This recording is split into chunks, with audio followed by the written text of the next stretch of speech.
Welcome back to Durgapanchali guys. তো প্রথমে গিয়ে আমরা ব্রেকফাস্টটা সেরে নিলাম কচুরি আর তরকারি দিয়ে, তারপর টোটো ভাড়া করে বেরিয়ে পড়েছি এখানে কয়েকটা সাইট সিন করবো বলে। আমরা হলো কি টোটো নিয়েছিলাম, তোমরা চাইলে অটোও নিতে পারো। তো টোটোওয়ালাটা একটু বদমাইশ ছিল, আমাদেরকে সব কটা জায়গা ঘোরায়নি। অটোতে তোমরা এই সেম প্রাইসে, মানে আমাদের 400 টাকা নিয়েছিল, সব কটা জায়গা তোমাদের ঘুরিয়ে দেবে 400 থেকে 500 টাকার মধ্যে।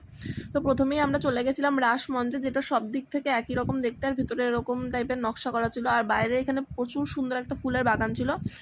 তো যাই হোক, এটার পরে আমরা বাইরে এই সাইডে একটা গাছ ছিল পুরনো বহু, সেটা তোমাদের সাথে শেয়ার করলাম।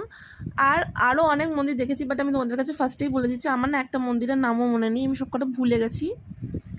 যাই হোক, তোমরা একটুখানি অ্যাডজাস্ট করে নিও, যারা যারা ঘুরেছো তারা তো কোনো অসুবিধা নেই। তো আমি তোমাদের সাথে নকশাগুলো শুধু শেয়ার করছি, যে পোড়ামাটির যে কাজগুলো, নকশাগুলো দেখো কি সুন্দর সুন্দর, জাস্ট দেখলে তোমাদের সবার চোখ জুড়িয়ে যাবে, এত সুন্দর নকশা। তো ব্লগগুলো কেমন লাগছে জানিও।